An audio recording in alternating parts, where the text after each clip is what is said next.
first round was one of domination. Connor Hall dominated at Atlanta Motor Speedway in what was one of the quickest races for him in this campaign to start off the season. Now, it's time for a different challenge for many of the big teams and many of the organizations and its drivers, because it's time to go road course racing. It's round 2 of the Precision Racing League Cup Series season on the Global SimRacing channel. Hello everyone and welcome to the virtual Watkins Glen International for today's race for 2021 Season 1 action for the PRL Cup Series. I'm Justin Prince. Alongside me is iRacing Vehicle Production Associate and former NASCAR Coca-Cola iRacing Series driver Christian Challoner. Behind the scenes is our director Sean Ambrose, and he's using cameras provided by Dougie Beard. What does it take to drive around Watkins Glen International? Let's take a look at our GSRC track guide to learn more about this track.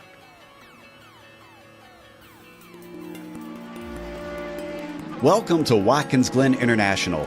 Situated in upstate New York, just south of the Finger Lakes, this track has seen it all. Few road circuits can boast hosting Formula One, IndyCar, NASCAR, and IMSA during its history.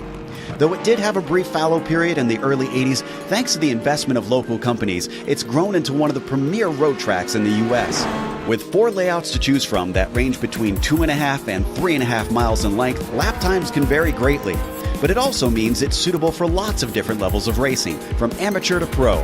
The one thing that stays consistent no matter which car and which layout you're using is that Watkins Glen means speed. Many of the straights are very long, and the majority of the corners are fast sweepers. Some of them include a surprising amount of banking as well. Combine that with the proximity of the barriers, and this historic circuit retains a very old-school feel. Drivers in lesser-powered cars can expect drafting battles, while higher-powered machinery will test the skill and bravery of their pilots. Some of the turns are visually iconic, such as the carousel and the S's. Others, like the inner loop, the chute, and Turn 9, greatly challenge even the expertly skilled. And of course, we haven't even mentioned the drastic amount of elevation change drivers experience. Between its rich history and popularity among drivers, this track stays busy and seems likely to be that way for a long, long time.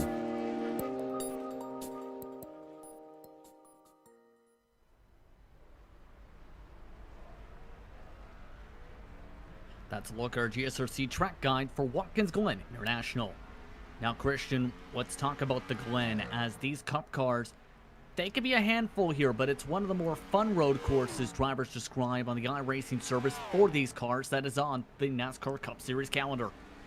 Yeah, absolutely. This is one of, if not the best, in my opinion, NASCAR road course that we go to. Actually, my favorite of all of them. I think it's the one that races the best for sure.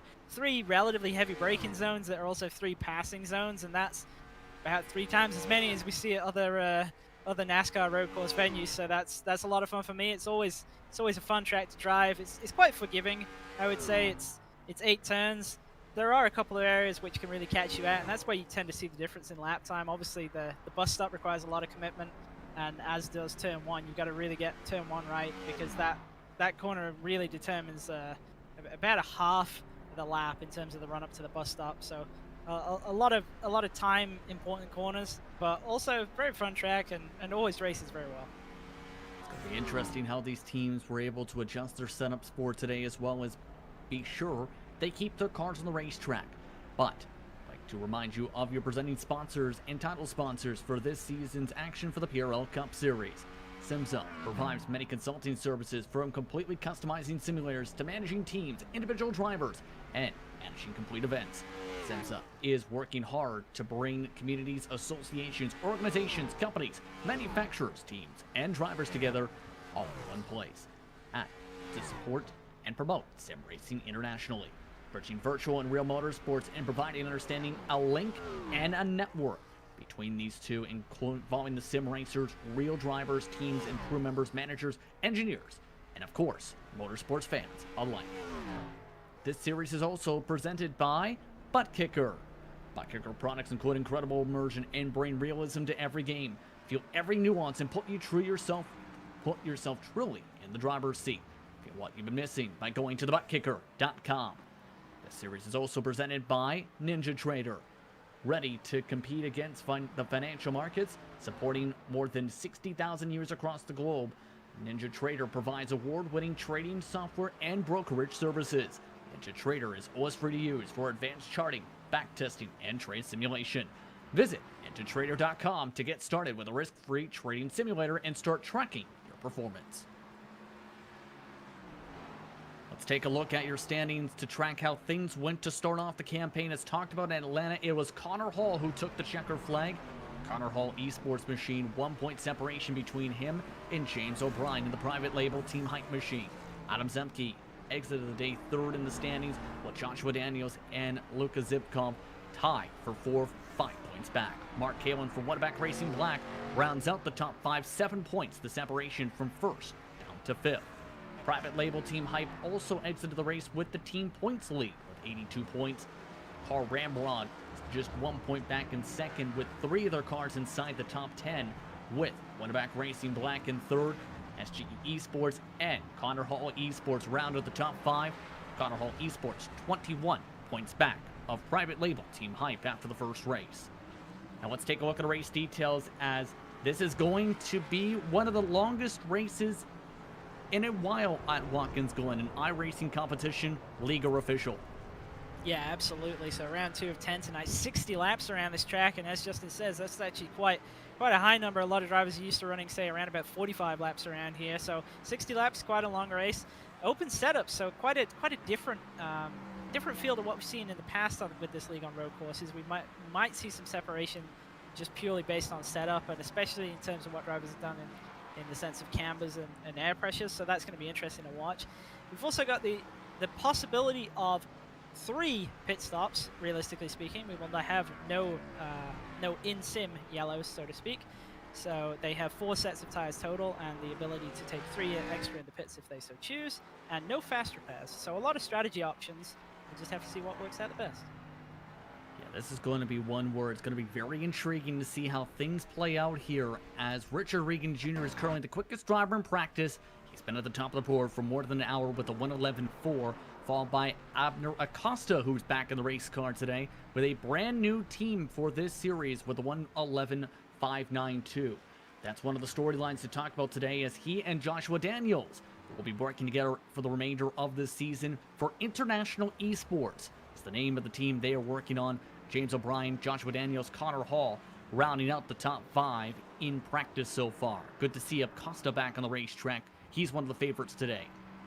Yeah, absolutely. I'm keeping an eye on Acosta because obviously we've seen in the past that he's been a threat both on ovals and road courses, but road courses he's tended to be right up at the front, especially in the top 5, usually higher than that, say second or third, and we saw last season he was pretty close to Richard Regan Jr.'s pace. And I think Regan Jr. is going to be looking to make amends for round 1, where obviously he did not have the race that he was looking for.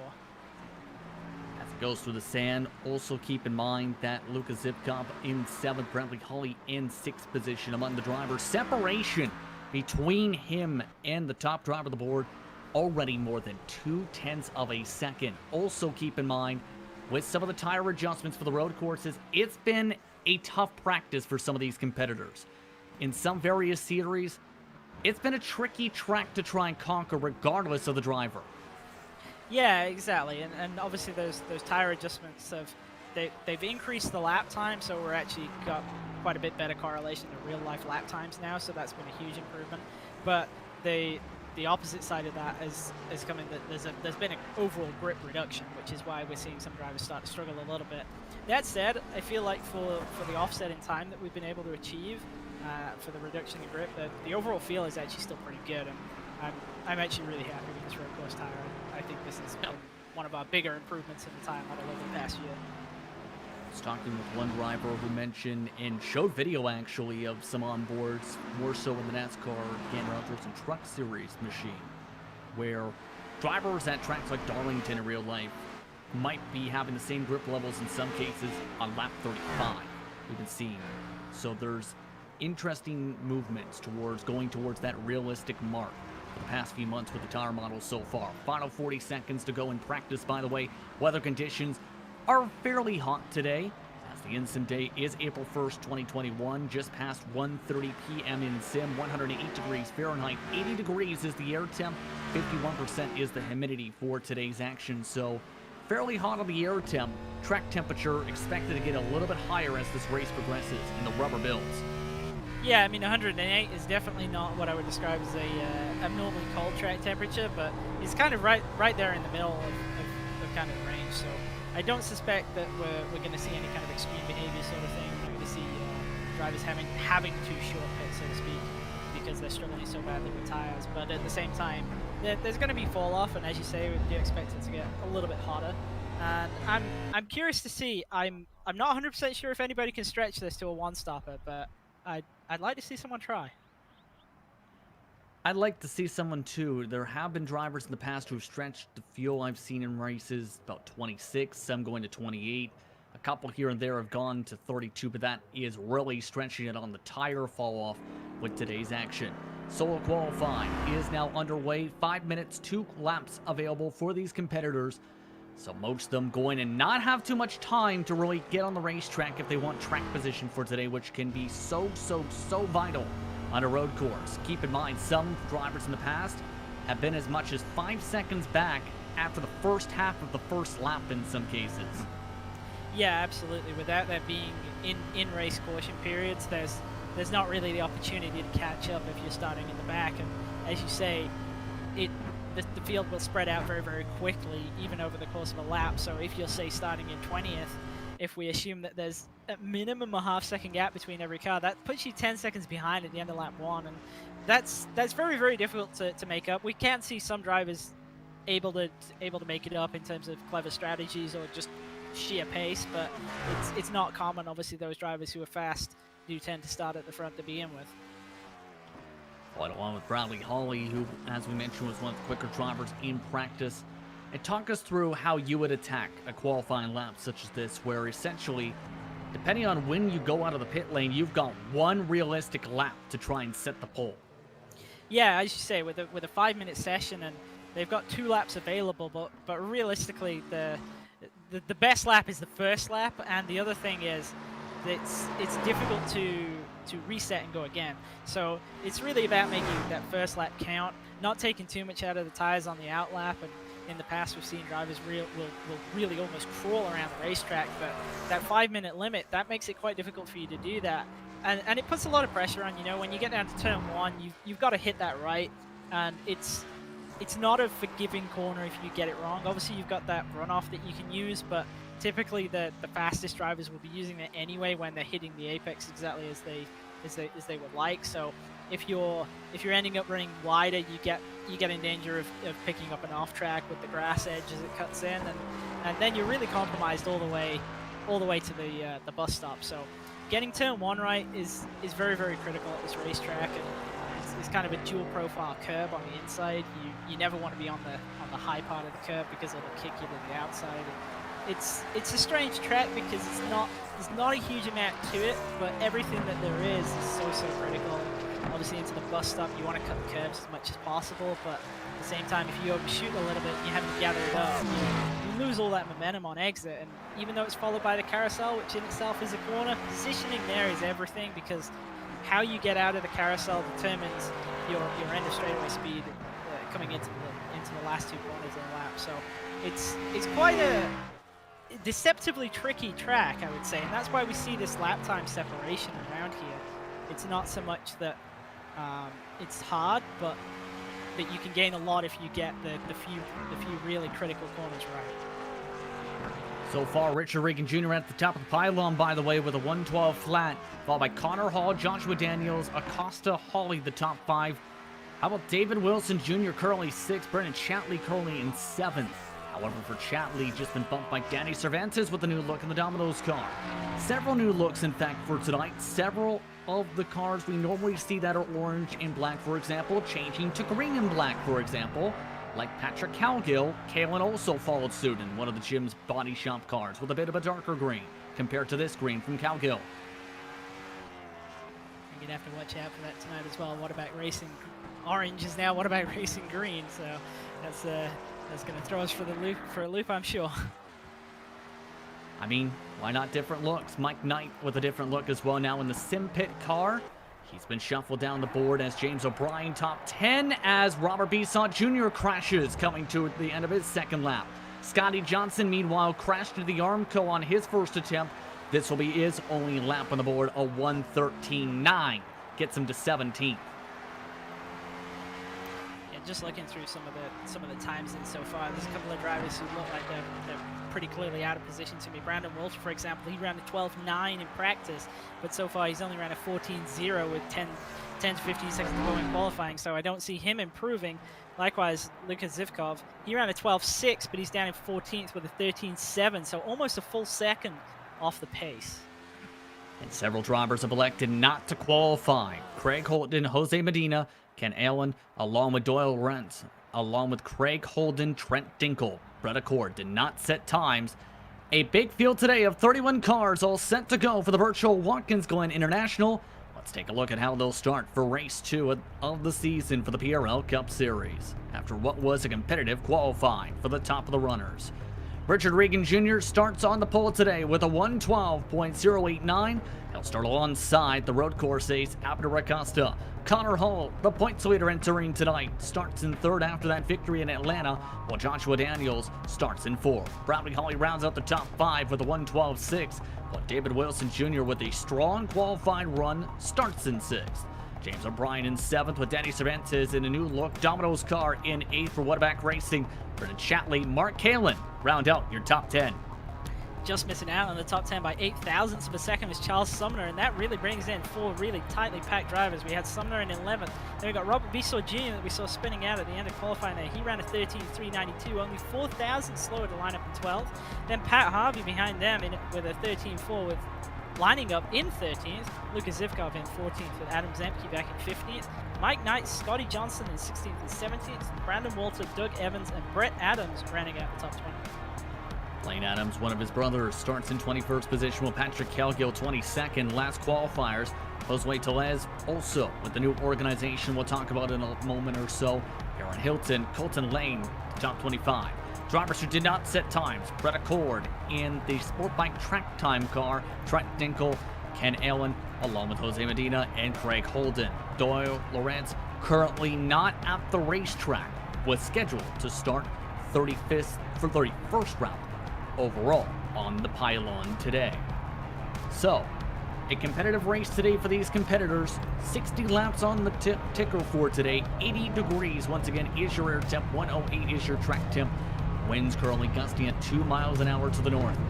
First things first, Christian, your keys to victory for a race such as this tonight, especially with a lot of strategy that can come into play. The big thing is getting through lap 1 without getting turned around, because if you don't get through lap 1, then you're going to lose a huge amount of time, and it's going to be a recovery job the entire night long. So big deal is making sure that everybody gets into a single file line. I know it doesn't sound too exciting, but it's always the key really at road courses. Get in single file line, get in your rhythm. Don't get spun around in the first couple of laps, because it's just so hard to come back from. Then after that, it's going to come down to strategy, I think, and really seeing who can, if anybody can make it on a one-stopper, and I believe if they don't, it's definitely going to be a more conventional two-stopper around about the 20 and 40 lap mark. And that's going to bring in some options, because I don't think they're going to be tight for fuel on that, so we might see some short and some long pitting, and I think that's generally where we're going to see the race be won or lost. Who do you feel are the favorites then overall tonight to try and execute all of those check boxes? Well, I think Richard Regan Jr. has shown that he's very, very strong on road courses in the past, and I think it'd be hard to bet against him. I know he's going to want to make right for what happened in round 1, and obviously starting from the pole, he's kind of set out his stall pretty clearly tonight, so he's going to be the guy to beat. Abner Acosta, though, we've seen in the past, has been very, very strong at road courses. I haven't seen him in the open setup, though, so that's going to be interesting to see if he's got the car underneath him to get this done. And we shouldn't really count out Connor Hall. Obviously, he dominated at Atlanta, and road course racing, I don't know. It's a bit of a question mark, but he's obviously up there in times right now. He was less than 2/10 off the pole. The most laps he put in, though, in a row, Christian, 4. 4 was how many he put up in a row in practice. He was at one point asking, could he do a start in park? That's how nervous he was about this race. We'll have to see how he does in the 222 with James Mullins on the box once again to help him keep focused. But drivers warming up their tires for the final corners. Regan Jr., Abner Acosta in control of the field. iRacing safety car making its way to the pit lane as they approach the 90 for the first lap. Race 2 of 2021 Season 1 is underway for the PRL Cup Series from Watkins, Glen.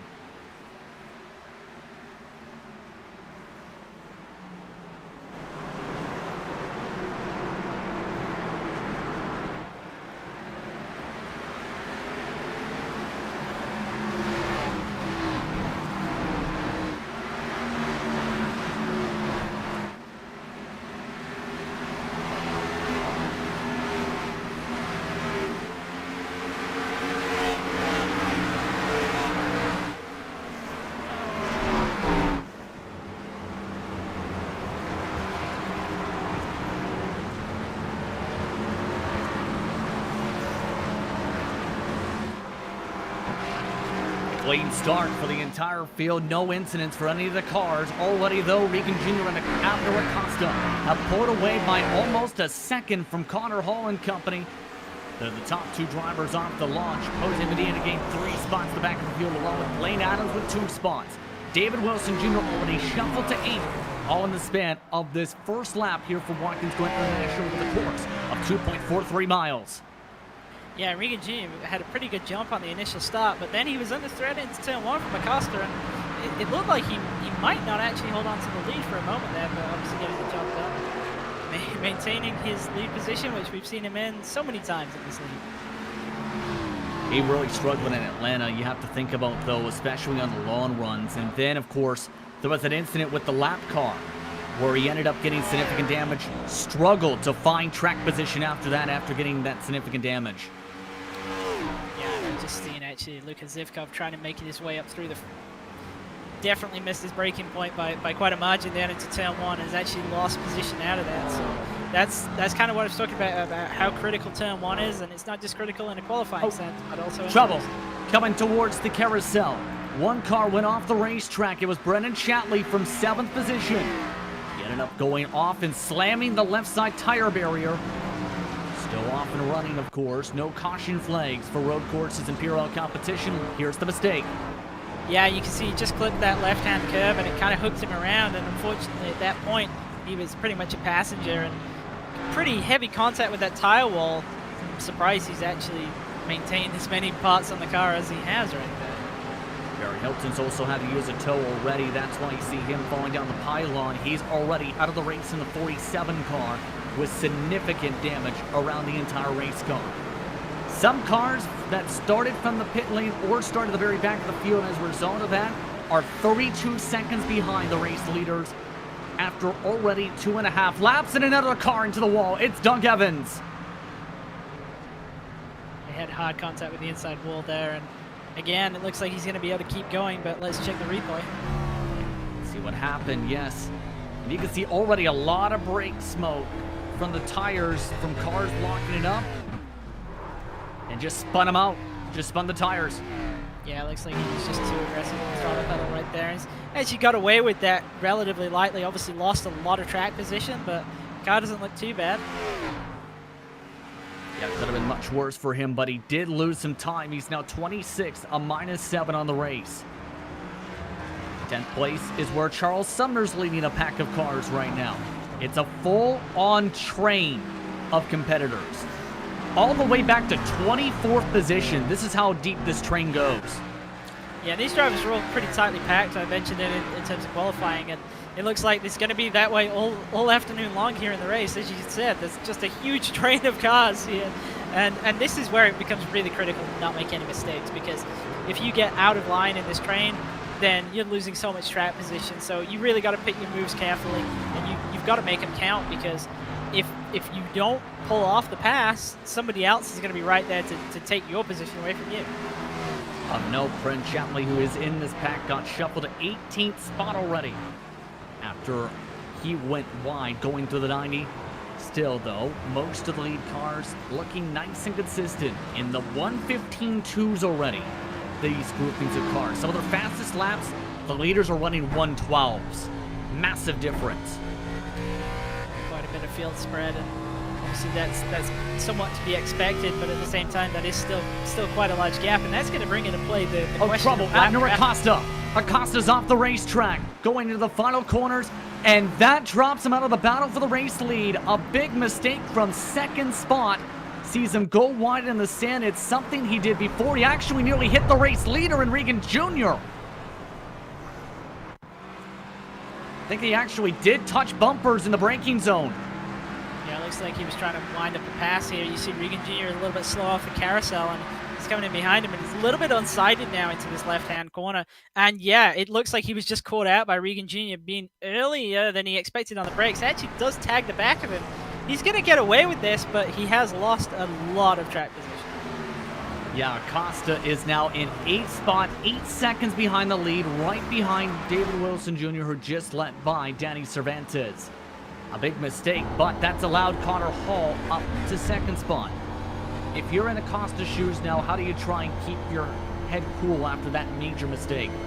Well, I think you just got to cut your way back through the pack and pass drivers, as he is doing, just smartly and methodically. And you've got to try and minimize the extra time that you're going to lose, because the thing is, he's already lost that 8.5 seconds, so to speak, and that's not coming back by him being overly aggressive getting through the pack. But what will happen is if he's making clumsy passes to get his way back up to 2nd place, then he's going to lose even more time. So he just has to be smart picking his way back through. The car's fine. He's still got over, well, 90% of the race to go. I think he can actually make this back up if he does have the pace advantage that it looked like he was trying to show. Especially since Regan Jr. had the fastest lap last time by with a 1:13.6, but they were fairly close on that range before then. Let's take a look, meanwhile, at some of the teammates starting to run behind Charles Sumner. These are the SG eSports machines who showed a lot of improvement throughout the week coming into the Atlanta race. So far, trying to find their way inside the top 10, a majority of their cars running in this train. Yeah, both Harvey and Bissell Jr. very, very close on pace and qualifying. Actually switched around a little bit here. Harvey got ahead of Bissell Jr. on the initial race start, and now he's just kind of settling in behind Charles Sumner. We've seen Pat Harvey doesn't tend to be very aggressive on his tires, and he might be one to watch. I don't think he's going to challenge for the race win today, but he might be able to get himself further into the top 10 than he's perhaps looking like right now. Indeed. Cervantes and Acosta, meanwhile, were now close, especially since Cervantes nearly knocked down the tire wall. Here comes the run for Acosta. That's for 6th spot. Nice and easy. Well, yep, looks like he has got it done now. It doesn't look like he's suffered any significant damage from that contact that he had with the wall there and Regan Jr. It does look like he's got a little bit of head damage on the right side, but just judging by how he was able to pass Cervantes right there, I don't think he's down a significant amount of straightaway speed, if any. Up now, Baron Hilton is officially out of the race. He's our first DNF of the night. Josue Tellez, we talked about him. He's just had a problem from the back of the field as well. He is our 2nd driver with a new organization tonight with -1 racing team. And not the best of showings to start off here on the road course. We've seen some great performances from Tellez, especially strategy of that blue and yellow machine.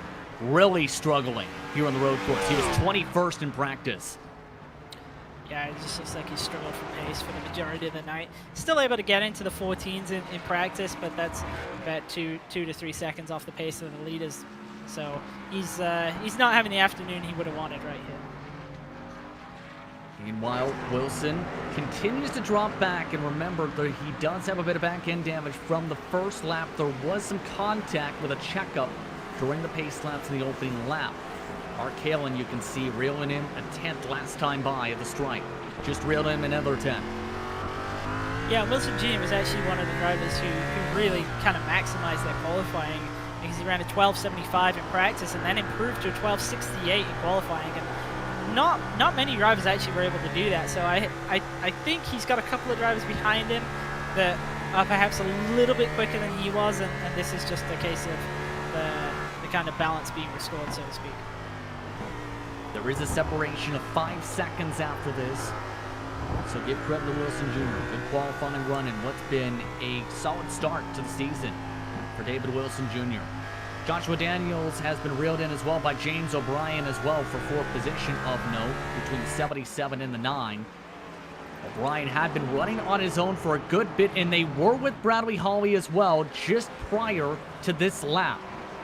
Bradley Hawley, though, was pulled away for the past few moments or so, running 1:14.5s. This grouping running 1:15.1s at the slowest mark.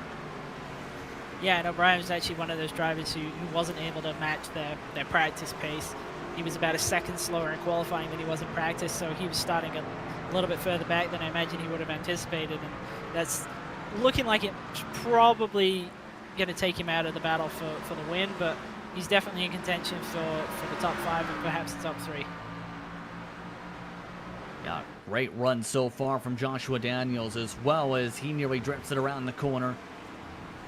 He showed some good speed a lot of the ovals. This is one of his better runs I've seen on him in a while for a road course, though. We know how much work he puts in each week for these races. As mentioned, ran upwards of 20 official races for Atlanta alone. Yeah, exactly. And I think this is a case where you can really see how that kind of effort pays off. And obviously, maybe it's not the kind of racing that he's used to, but if you just practice at it, you will see improvement continually, especially if you're doing it over the course of a week. And I think this is probably one of the best advertisements I've seen for practice time and what it can do for you in a long time. Yep. And I'd like to see Joshua Daniels getting rewarded for the significant effort that he puts into this season. Of note, Brett Accord, the 151 crash from 24th spot in the S's. That blockage is just cleared. It's going to be a potential factor, though, for the race leaders. There is lap traffic ahead for some of the respective competitors, including Regan Jr. and Connor Hall. Still 1-2, and Regan Jr. has been trading lap times, so differences of 0.3 a lap between them. But he is growing this gap now once again to the 1.7 second advantage. The S's, though, or rather the bus stop, has been one of the weaker points for him on the lap compared to Hall. Let's take a look at the comparison. Yeah, you see right there, it is definitely gone back and forth between the two of them. So what can you do if you're Connor Hall to get there? He lost 0.2 in the bus stop that time. Well, I would imagine through the bus stop that the biggest difference is going to be how much Richard Regan Jr. is getting up onto the curbs compared to Connor Hall. And obviously the curbs, as we've seen already in this race, are a little bit of a risk, so maybe you don't want to use them too much right now. But definitely, if you can kind of pick out those areas that you might want to start pressing a little bit more aggressively towards the end of the race, that's something you can do. I'd be surprised if he's worried about his position right now. Obviously, he's hanging on pretty good. He's definitely still in the fight. He could do with being within about 2 seconds to make life a little bit more difficult for Richard Regan Jr. when it comes to that pit stop time. But I think he's going to be pretty happy with this. Connor Hall just went off into the grass. And just like that, you talk about not being concerned about time and positioning. All of a sudden, the gap goes from about just under 2 seconds to more than 4.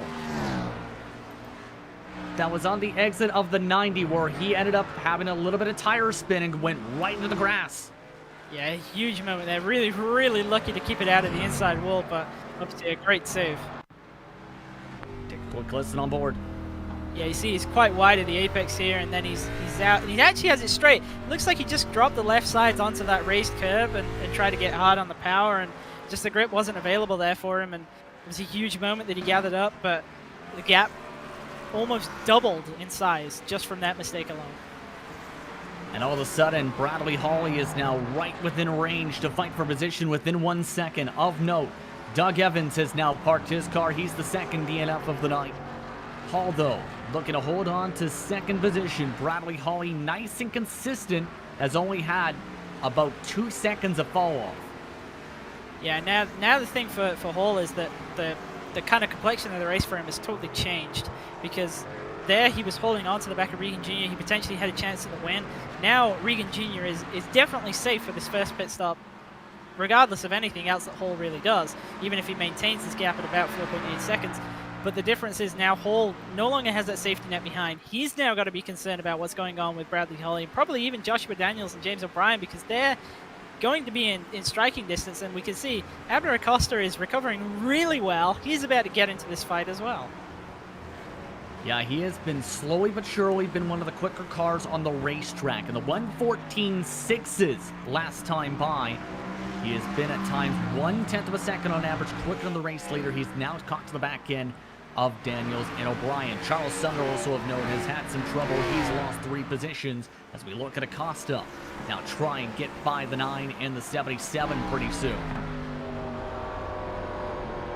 He continues to just go continuously deeper by a good 10 feet than anyone else in the braking zones. Yeah, we've seen that's obviously a little bit of a risk and has caught him out, but when he's out there on clean track on his own, he's able to make it work, and he's able to extract pace by doing so. I'd be a little bit concerned what that's going to be doing for his tire wear, but doesn't seem to be hurting him too much, so perhaps he's been a little bit less aggressive with say, his cambers and air pressures compared to the guys around him, and that's what's allowing him to do that. And we talked a lot about, especially in Atlanta's setups and whatnot, road courses are kind of a different beast, you'd have to think, Christian, though, because it's not like, say, a GT or GT3 for obvious reasons, where you can set it up and there's various different methods. For a stock car, we're talking about a very heavy race car that you're trying to basically, as some people would describe, manhandle around the track. Yeah, and you're quite restricted in terms of what you can do for spring rates at both ends of the car, really. And to be honest, at a track like this, the front end setup is predominantly about just what gets you through the S's without dragging the splitter on the ground, and the rear end is whatever goes with that, really. So there's not a huge amount you can do there, but there is ways to gain more pace, especially on long run, if you're prepared to play with the alignment and especially the air pressures, because that's going to make a huge difference around a track like this, and especially in terms of what it's going to do for how much tire temperature you generate, and with how much tire temperature you generate is how much fall off you have. So if you can find a way to reduce your tire temperatures, you're going to be faster on the long run. Just looking at Abner Acosta, I would say that he's got this dialed in a little bit better than the drivers around him. What's good to say, though, at the same time, you can have the greatest setup in the world, but if you don't know how to drive around a road course, you can still be a couple seconds off. You have to think, Christian.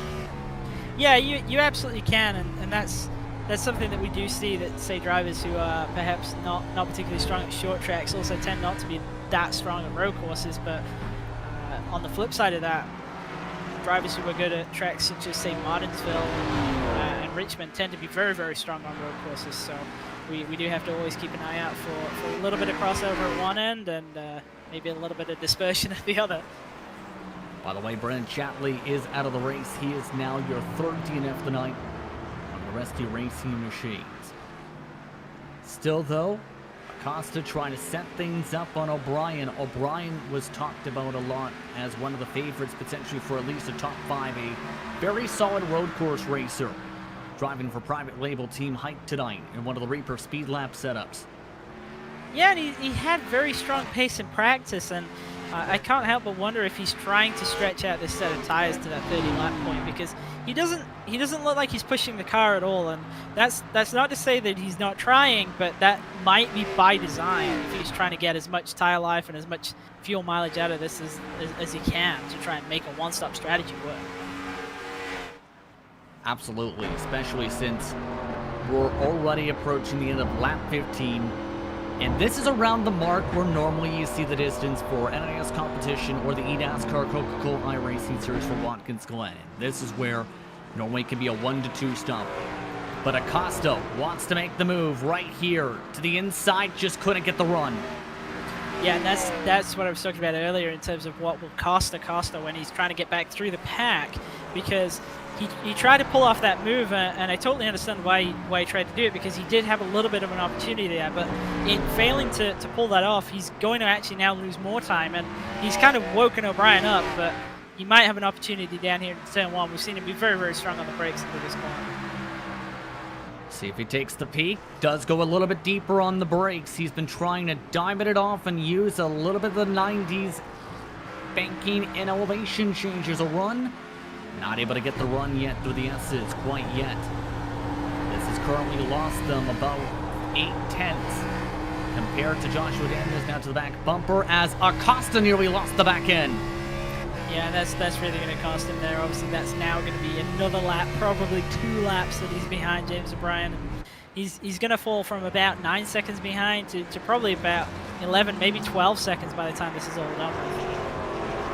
Lap traffic ahead as well, by the way. That is rather the 24 machine of Jose Medina currently chugging along. So currently, 25 cars are on the lead lap throughout all this. Daniels last time by was a couple tenths of a second quicker.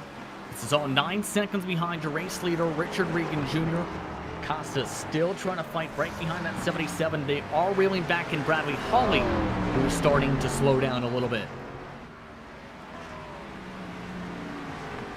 13th is also starting to become an our little grouping. Adam Zemke, Scotty Johnson, Charles Sumner trying to find different positions here.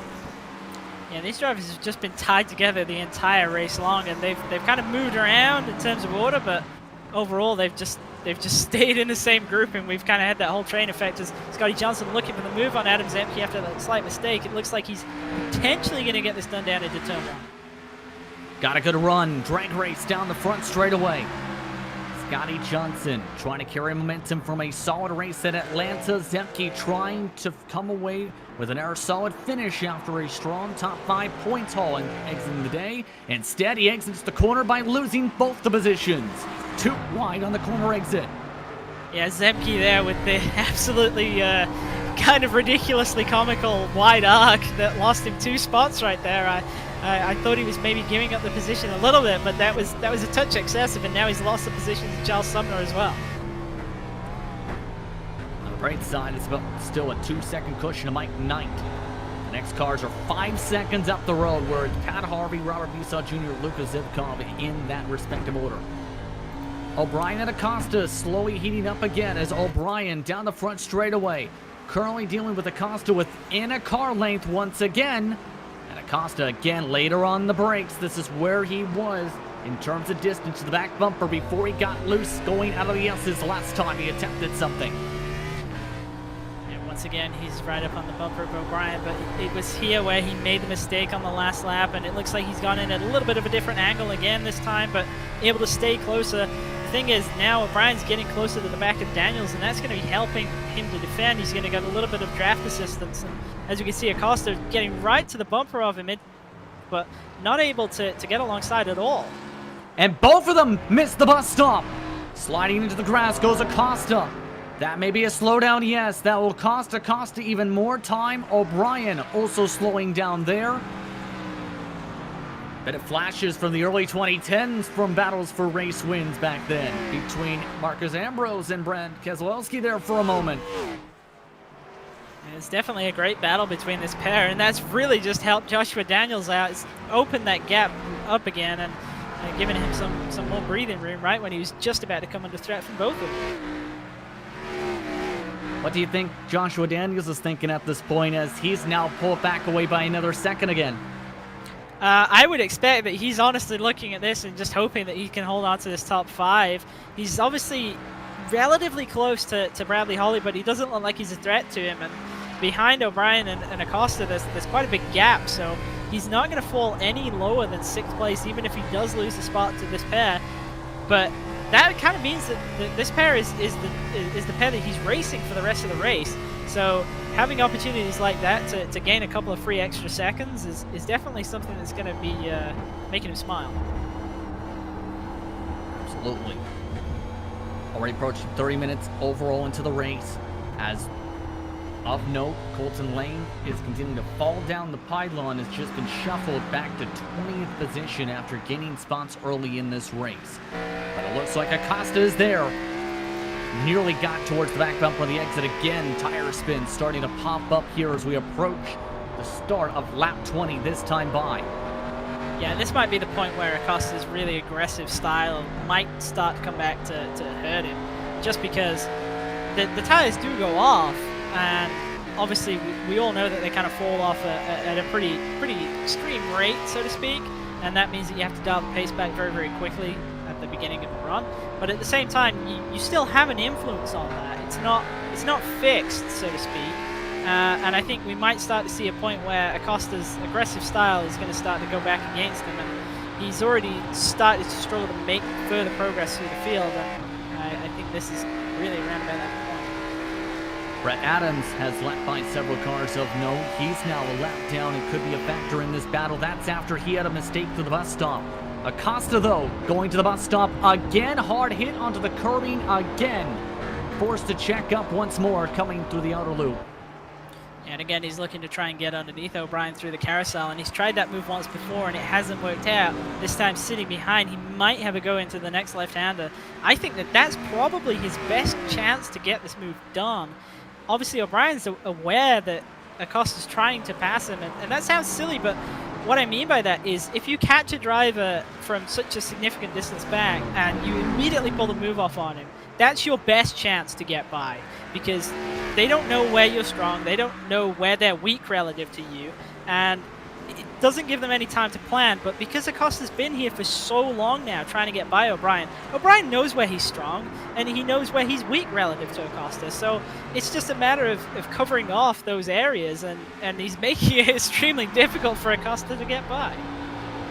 And Joshua Daniels has fallen back into the clutches yet again. See what happens this time, as it's now a 3-car fight once again. Acosta with a bit of mistake going up through the S's. They have also lost 3 seconds now to Bradley Holly. It was 2 seconds just 3 to 4 laps ago as everybody charges to the bus stop. This time Acosta to the back bumper as he goes to the carousel. And once again, not able to get under O'Brien, but trying to take a little bit of a wider arc in the middle. This might give him a good run off. Charles Sumner up against the guardrail in turn 1 as well with a 98 machine. That was from the top 15. Again, no caution flags as the lap car lets by everybody by stopping at the side of the racetrack. There's that lap traffic we mentioned as well, and Brett Adams that can play a factor in this, that's currently right in front of Bradley Holly's car. That's cost him 2 tenths so far since then.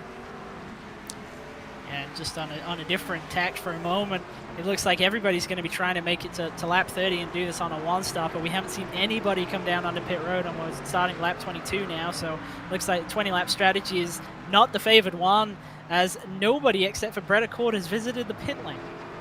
Brett Accord, though, was that car that was very much demolished at the side of the racetrack, letting by this battle for position.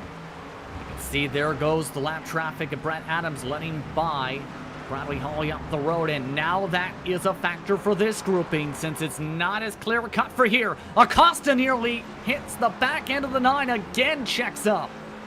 And again loses time out of those moves, and that's what he's got to get under control and try and find a different way to pass. It's clearly not going to happen for him on corner entry.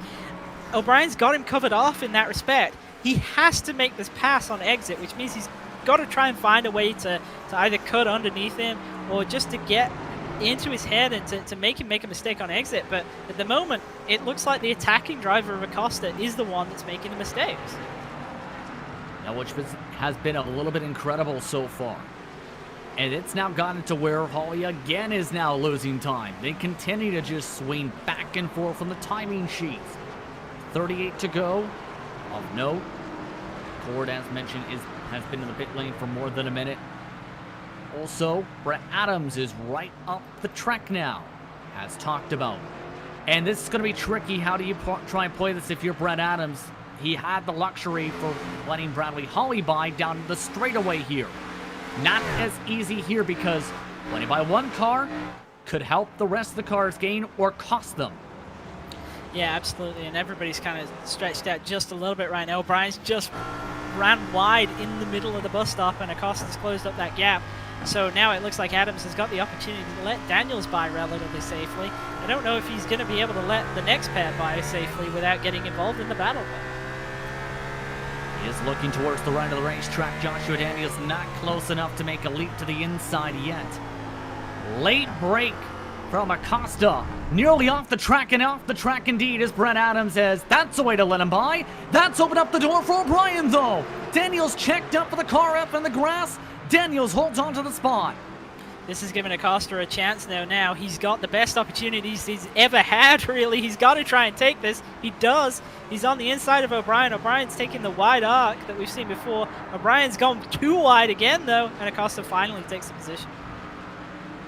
It was a battle that lasted about 10 laps, but Acosta finally gets by, back inside the top 5.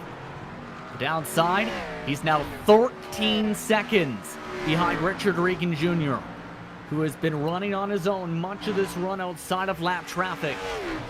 So, tough break for Acosta, who was 8 seconds back after his mistake. Yeah, and that's the thing where it's just so difficult to get past, especially fast drivers, without losing more time. And right there, he almost gained another 50% in terms of time lost. So that's not what he would have wanted. And I realistically think that there's no chance that Acosta's going to get back into the fight for the lead now. Could have been interesting, but when you make mistakes, it's big. He's talked about trying to gain knowledge for the stock car in the past for the ovals, and now he wants Joshua Daniels' spot. Daniels, wide arc off the corner. Acosta shows the nose down the front stretch. 36 to go. This is the battle for 4th spot. Daniels gives it to him. Yeah, and that right there is exactly how Acosta really should have got past O'Brien, because he actually looked like he frightened Daniels there into the last corner. He was right up on the back of Daniels, and it looked like Daniels kind of released the brake a bit earlier than he would have liked, and it rolled him wide, and it gave Acosta the chance down into turn 1. And that's exactly what I was talking about, in terms of surprising your opponent in the first opportunity that you get, because it just makes the pass so much easier, because they don't know where you're strong and weak. And right there, Acosta got it done, and finally looks like he's going to be able to get deeper into this top 5. By the way, that's Jose Medina once again exploring the infield as he continues to chug away laps. On the bright side, if you're a fan of Acosta, or Medina rather, he's on the track now, 3 laps down. A court is done, and Cervantes is off the track. Cervantes looks like he's had a little bit of a moment there on his own. Yep. Just saw it very quickly, but we're going to see it again in more detail coming into the bus stop. I imagine he's just grabbed the curb a little bit wrong, and it's taken him fully off to the right. And right there.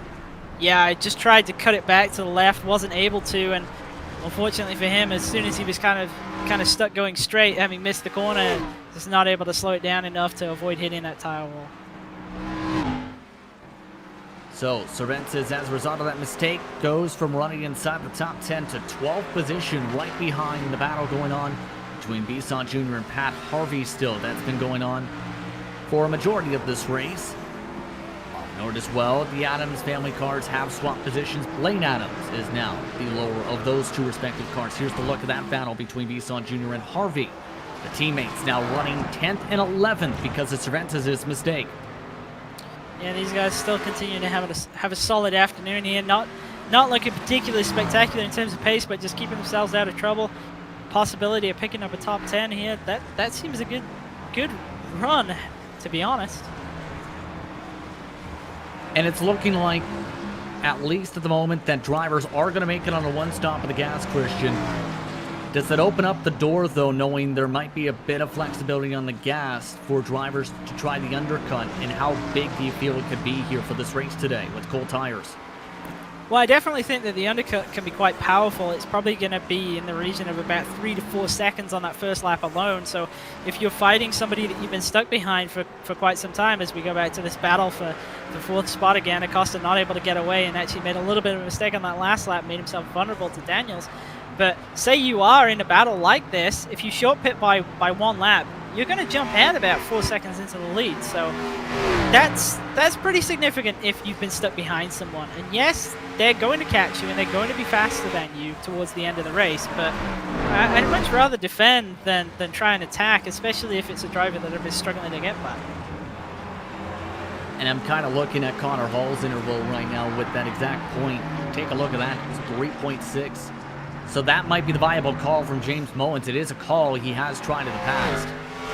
Yeah, and I think it would, in this instance, actually cycle Hall into the lead for a brief moment. But the other thing is, if Regan Jr. exits the pits right behind him, then I think it's quite a procedural pass for Regan Jr. to get the lead back. And then that's really the only shot that Hall had of winning the race gone. So he has to be careful with that. It might actually make sense for him to try and force Regan Jr. into running a little bit longer to try and get closer to that 30 lap mark, and maybe actually try and force Regan Jr.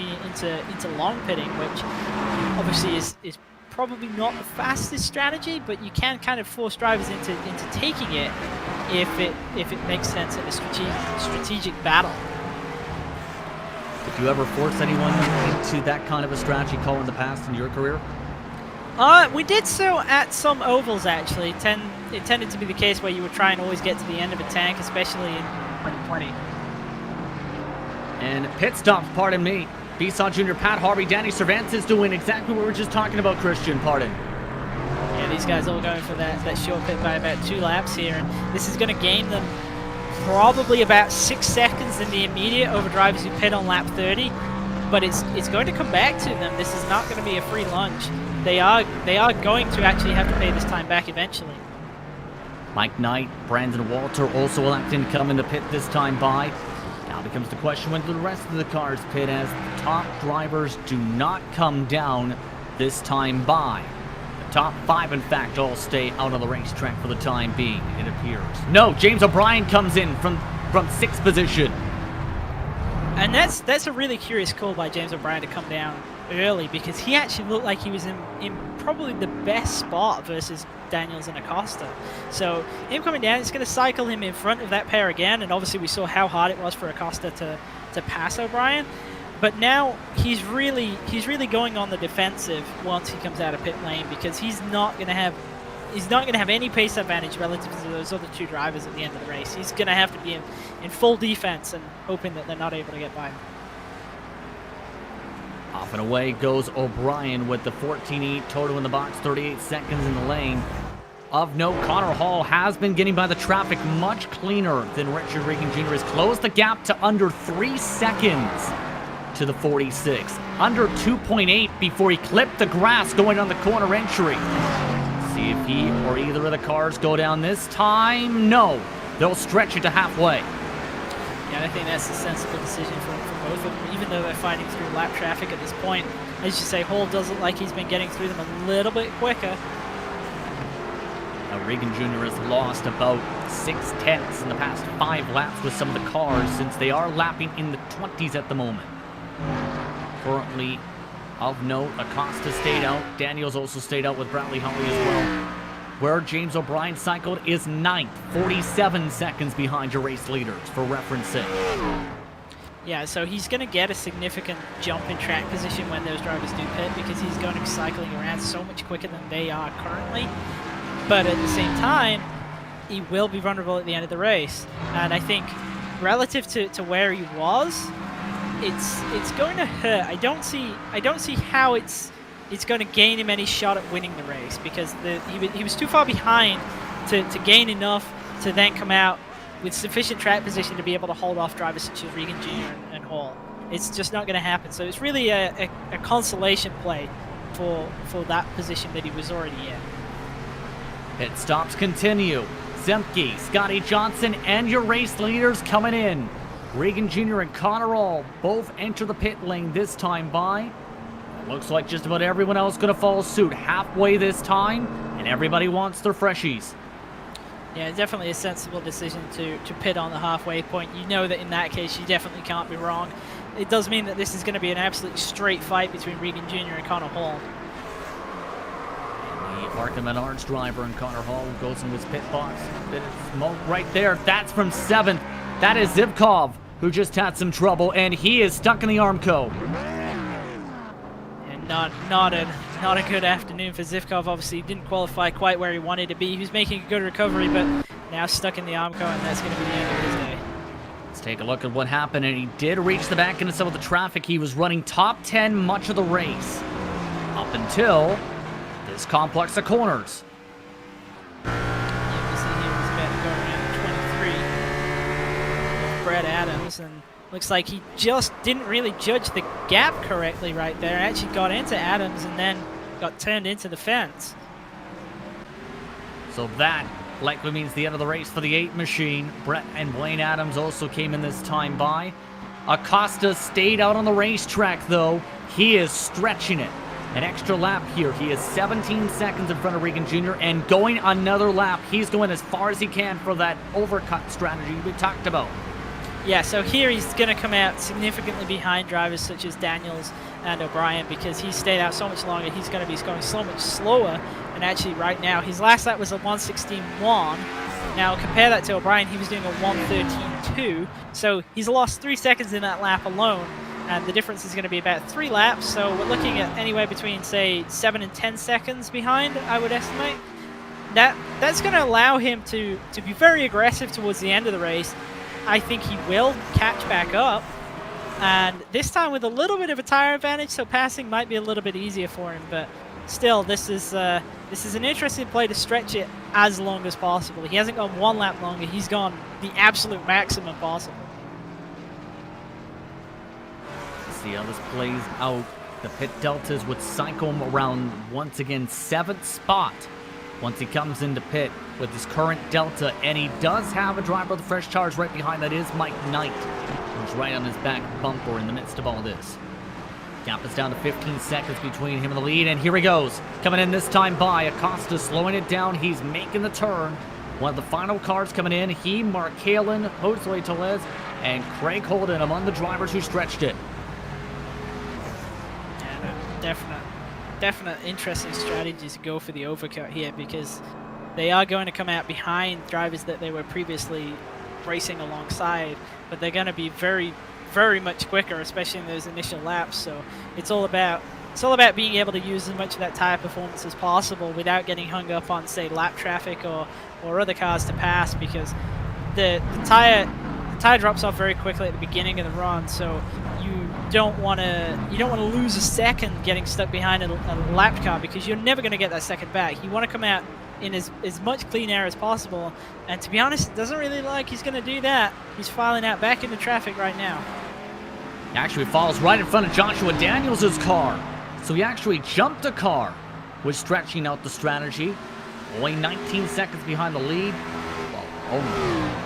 But O'Brien and Hawley are now close after O'Brien jumped Hawley's car in the strategy. They do have traffic ahead here as they enter the carousel. Yeah, so Hawley with a 2-lap advantage on tires. Last time by was 1.1 seconds faster than O'Brien, so he needs to get this done quickly as he has a huge moment, holds on to it. You don't see many drivers catch that on the exit of the carousel. Get 1.9 laps advantage with that slide to the tires, but as long as you don't make major mistakes, you can recover some of it. It's just about not having slides like that, or else you lose the tires for good.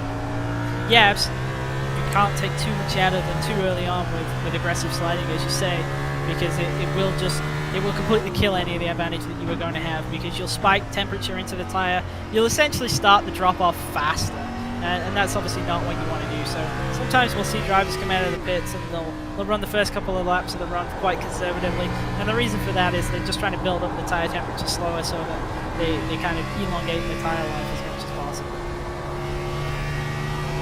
Indeed. Half a second out of separation. Of note, only one driver is yet to pit, Jose Tellez, who has currently scored 13th position. Zivkov has also made his way back on the racetrack and is now modified after pulling his car from the fence. The 88 has dumped in, as you see, a little bit more of a lower line for Hawley, able to just stick a little bit by a half a car length against the curbing in the yellow line, and that gains half a tenth. Yeah, this is extremely detrimental for Hawley right now, though, because he's not able to take advantage of his fresher tires. And the thing that O'Brien will know is that the longer he can keep Hawley behind him, and if he can keep Hawley behind him indefinitely, the easier it's going to be to hold him off, because the tires will begin to equalize out. Hawley's going to have a continuous advantage throughout this run, but the longer that O'Brien can keep him behind, the more that's going to diminish. Trouble. Pat Harvey in the carousel from 9th position has just had an incident. The 67 off and away. This loses him a couple positions. Let's take a look at what happened to him as just loses it on his own. Yeah, looks like he was about a lane too high and got in there and got on the brake and got loose. Went to catch it. He did catch it, but unfortunately the top there just flattens off, and if you end up out on it, it's pretty much an inevitable slide to the wall.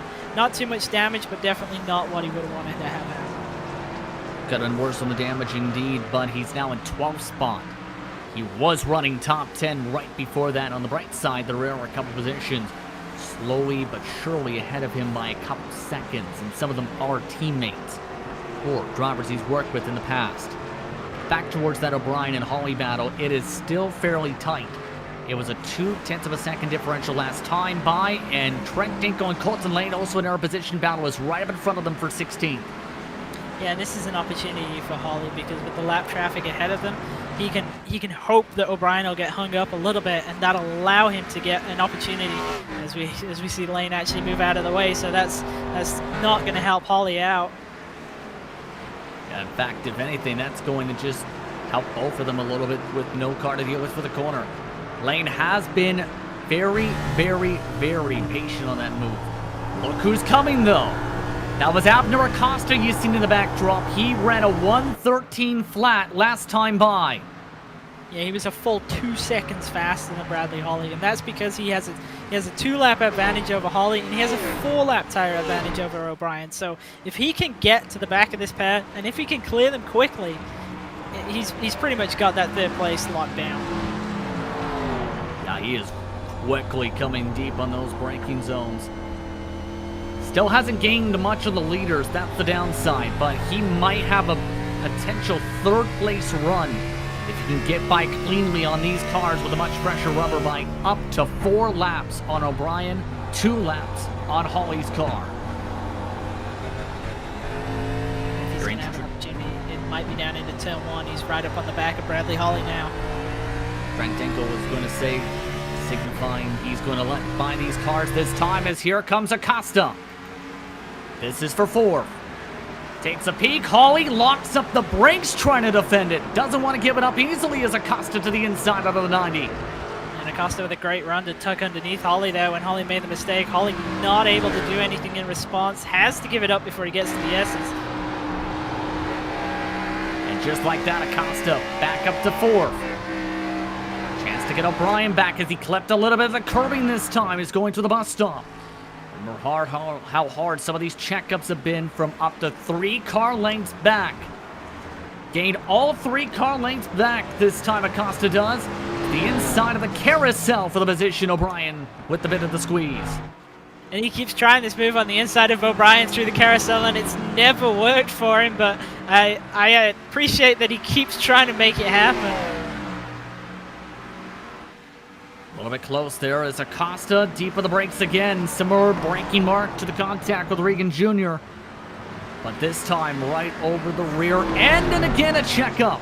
O'Brien slides up into the groove. Here comes Acosta now for 3rd spot. And I think this is a pretty inevitable pass right now, but this is pulling Hawley back into the picture. Hawley might be able to have a chance at O'Brien. He does still have those 2-lap fresher tires, but he hasn't really been able to get anything done. He's looking underneath. He's going to be to the inside of O'Brien now through the S's. Acosta up to 3rd on the fresher rubber, but Hawley through the S's.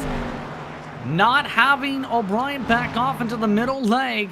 So Hawley up to 4th. O'Brien drops to 5th. So Acosta looking like the brightest out of them all in terms of the strategy cards. The downside, again, the next car up is about 15 seconds up the track. Yeah, that would be our 2nd place driver, Connor Hall, who's not been able to make significant inroads into Regan Jr. He's actually fallen back a little bit, had that gap down to about 3.5 seconds before the pit stop. It's now up to around 5 seconds, so definitely looks like Regan Jr. is controlling the pace and managing the race. Absolutely.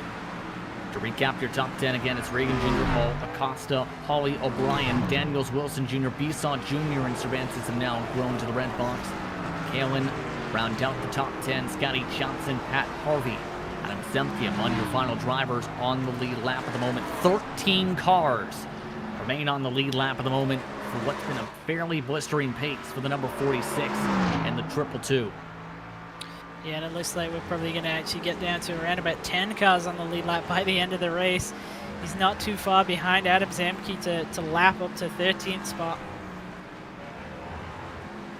21 to go this upcoming time by, and for Regan Jr., remember, a multiple-time series champion, won 3 out of the 4 season championships in PRL Cup Series action, but struggled in Season 4's final couple races, lost both the playoff championship and the season championship to close out 2020. Yeah, said he was going to be looking to make amends for that first race of the season. And I don't think there's any better way to do it than this. He's dominated the entire race. Led just about every single lap so far today in the number 46. Bullet also in our second on Connor Hall with a 1:14.1. So able to relegate that fall off and make sure it's not as drastic. Its track temp, by the way, has stuck around the same. 107 degrees Fahrenheit it currently is. That is actually down from the start of the race, believe it or not. Yeah, pretty constant for these guys tonight here. Obviously down 1 degree since we started off, but I think that's going to be helping them out a little bit as well. Obviously not having to deal with the changing track temperature. It's not, say, as drastic as a day-to-night race where the track temperature can swing quite a lot over the course of a relatively short race and affect both the balance and the tire wear. Got up to 20 to go. And when you have a race and run like this, what kind of goes through your head knowing you have it spaced out, as long as you don't make a mistake, it's your type of race to win? It's actually kind of strangely difficult because it's one of those ones where you know that you can't do anything but do something wrong. So right now Regan G, he's got a 6-second lead on Hall, and he's not going to be under threat unless Hall's trying a very, very long play of just trying to really save the tires. Then Regan Jr. is going to know that he's not going to come back to him. So it's a question of just trying to manage yourself to the end of the race. If you've got the opportunity to save some tire, you take it, you know. If you've got the opportunity to give a lap car another corner before you pass it, you take that opportunity. You don't press it because you know that you have that advantage, and it's nice in that sense, but it also brings into that kind of side of things if you're second guessing yourself because you don't want to lose that lead. Absolutely. Remember, the driver on the freshest tires in the entire field is right here. The 88 machine, Jose Velez. He has been running around mid-pack slowly but surely all day, but has a chance to pass by Colton Lane and Trent Dinko fairly soon. That can get him as high as 16th as he looks to the inside, this time entering the bus stop. Lane giving some space in the 60 for the dive. Will he try and defend it? Yes, he does, across the nose, nearly chopped it off.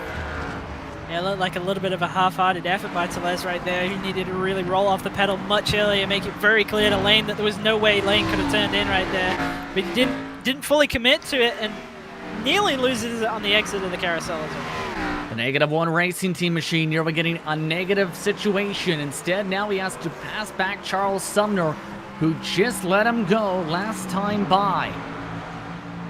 So now he's going to have to fight for those positions back. He was in position to potentially get his lap back, but right now with his pace being near identical as your race leader, not likely since he's half a track back. This is the likeliest he can get up to as high as Brandon Walter for 15th, middle of the pack. Yeah, and I think that would definitely be a good recovery from a 23rd starting position. Having a little bit of an event near the beginning of the race as well. So I think if he can get up to the top 15, then he'll be extremely happy with that. I think so. Charles Sumner, though, is a -7. He's one of the biggest droppers who is still in the race right now, along with Luka Zivkov. So it's not been the prettiest of races for Sumner, who had some crashes in practice.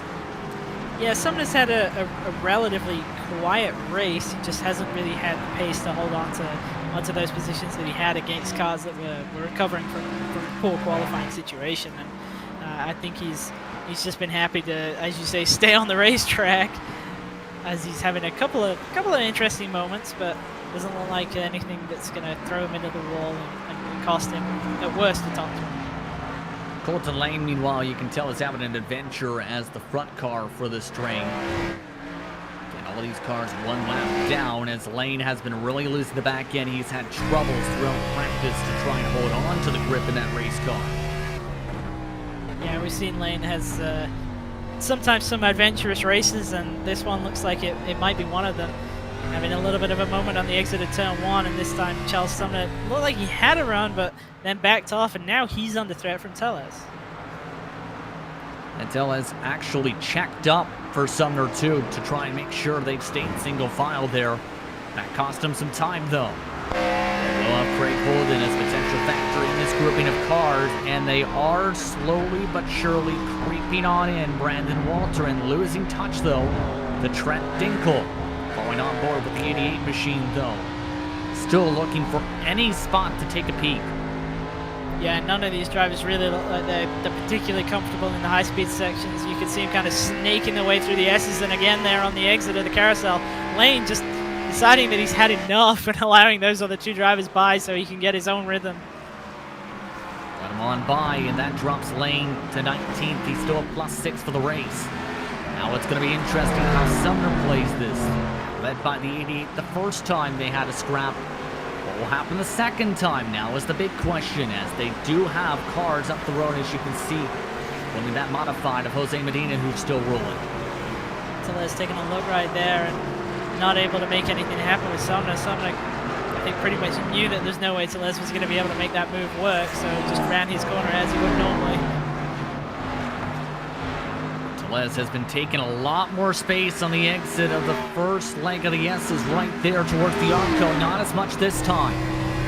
Sumner. A bit of space now on the right side. Here comes Josue Tellez, and again backs it off. And he actually lost out right there because he backed out of it earlier than Sumner did, and he was on a tighter line as well, so he wasn't able to carry as much speed through the bus stop. Both Lane and Sumner there nearly got out of shape on the exit of the bus stop. Is there a fine line, or what is the fine line, rather, of being over-aggressive, aggressive, neutral, careful, too careful, and careful to the point of comatose? Well, I think when it comes to a pass in the bus stop, I think at minimum you need to be half a car alongside. And if you're half car alongside and behind, then I think you have to be prepared to give it up, unless you can actually properly make the corner without pushing the other car wide. But I would say that if you're in a complete nose-to-nose, side-by-side situation into the bus stop and you're on the inside, I think you have to commit. You have to say that that's yours, and the outside car has to give it up, really. But right there, I don't think the move was ever trouble on. For 8th. Robert Bisson Jr. into the barrels down the front stretch. And the 3-car lost grip coming off the final corner. It wasn't a battle for position. So Junior was having such a solid run right there. Just started getting away from him on the corner entry, and then he was too wide on the exit. Got out on the curb, tried to gas it up, and just straight to the barrels. And that's going to be so disappointing for him, obviously, having a quiet run inside the top 10. Not really having many battles throughout the night, but just executing a good race, and it's all come to an end. Loses the whole front clip on that car. That's going to be potential lengthy repairs. You see him staying in the car. Well, it's obviously going to be lengthy repairs. It's the matter of how long he elects to stay in the pit box is what I mean. But either way, for Richard Regan Jr., he continues to grow the gap up to 5.6 seconds for the lead. 15 to go. Yeah, and it looks like the battle for the lead is essentially over unless Connor Hall is really saving a lot of tire for the end of the race. But there's also a lot of lap traffic in between them now, and Regan Jr. is already through that, so it's up to Hall to close the gap and clear those lapped cars as well, and it just seems like too big of an ask at this point. Cleared them cleanly is the key point, because for Regan Jr. in the past few races, especially in PRL Cup Series action, including last season, they have been to where tempers have flared in situations where normally you would not let them flare. Yeah, we have seen some instances with lap cars, and actually, obviously, that one at Homestead with Regan Jr. in particular. So I imagine he's going to be trying to pick his way through these guys carefully. And as you say, it's about getting through carefully as the passing car. You kind of have to sort of look at your situation and make a judgment call as to how aggressive you can be and how aggressive you need to be based on what's going on in your race at the time. And obviously, with a relatively big advantage right now, I think Regan Jr. can afford to be a little bit cautious in getting through these guys. By the way, I mentioned the potential lengthy repairs.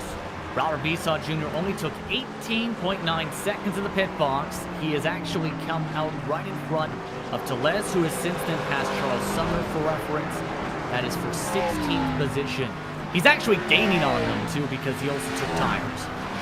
Yeah, I think he took the viewpoint that he'd kind of already lost the time that he would if he was coming to the pit lane by having that hard stop against the barrels, and he might as well come down. As we see, actually, Tellez has had an incident with Sumner there. Both of them got it gathered up, but Tellez with a huge moment and nearly getting collected. Tellez with a bit of a loose moment, and what a save for him to lock it up and prevent a massive smack on the 98. Yeah, we see that coming through the second part of the S's was well out of shape. The 98 of Sumner tried to get around him, did clip him a little bit, but actually looked like he straightened him up, if anything. So, good job by both of those guys. Really impressive, that save there, but it does lose him some time again. Those pressure tires not working out for him. 19th again. Likely to get up to where Brent Walter is, who's in 14th position now. So result of the incident for Nissan Jr. Nissan Jr. has a chance, though, to get back to the biggest mover of the race. Trent Dinkle is up 12 spots of note in the 501 machine after what was a rough start. JK Racing machine of reference. Something looks to have happened to Richard Regan Jr. on that last lap. I don't think he's had a big moment, but he ran an 18.9 to Connor Hall's 15.8, so his lead has been reduced all the way from that near 6 seconds down to just 2.2 seconds. You're right. You're right, exactly. As we were looking at what just happened there, how about two cars wrecking in front of the leader last time by this corner? Luka Zivkov and one of the Adams cars, both just about piloted in right in front of him, had the slam on the brakes. So the lead is gone, and just like that, something happened.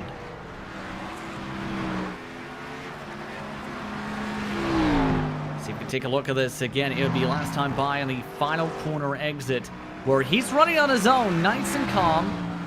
It's going to be the previous lap to this, believe now, to what we have, since there were several cars lined up.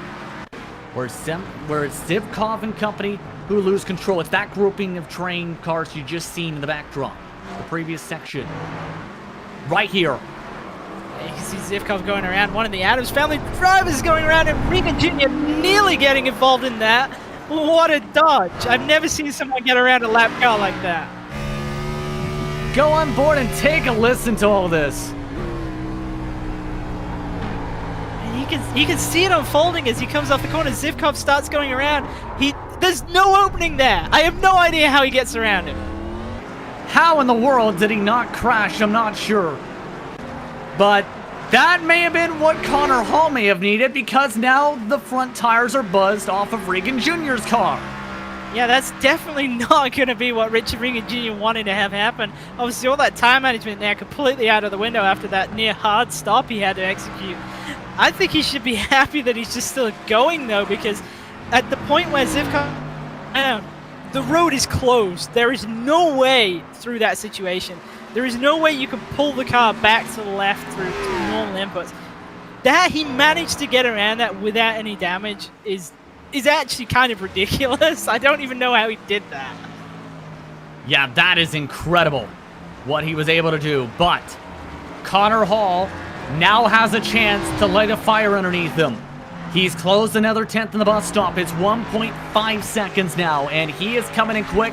We'll lose some time, though, as Stoney Johnson has to let him go there. Actually does hold on to the 1.5. Yeah, and this is definitely going to have given Hall some incentive to go after Regan Jr. Obviously, that gap coming down so aggressively now with 10 to go at the line this time. He's got to try. I think that this is going to be his best chance to make something happen. The lead was up to 6 seconds for Richard Regan Jr., but after having one of the biggest saves and avoidances of the season so far, Connor Hall has had the fastest laps the past couple times around, a 1:15.3, 4/10 gain last time by. Another wiggle, though, off the corners. He's starting to really push. And this is where it can kind of go against Hall at this point, because he does have the tire advantage now, and he does have the pace advantage. He's got to just work his way up there slowly. If he tries to push too soon, he's likely to make mistakes, and he's actually likely to lose more time, and more importantly, he'll lose that slight tire advantage he currently enjoys. So you just have to let the gap close itself up and just not push too hard and hope that Regan Jr. himself actually makes mistakes and helps you. You don't want to help him by making your own mistakes and making the gap even bigger and harder for you to actually run down. Hall did make a mistake in the bus stop that time, lost himself another 10th though, as he really tried to throw it on in. This has been his better section though, compared to Regan Jr. That damage hasn't been affecting the 46, but again, you have to be concerned about the temperatures for the front tires after locking it up for so long to avoid all those cars. Yeah, absolutely. And the other thing is that his rhythm would have been severely disrupted by that. I would imagine he's back in it right now, and from his perspective, if he can kind of stem the tide in terms of the gap and stop it reducing any further, it's going to give him confidence that he can hold off Hall.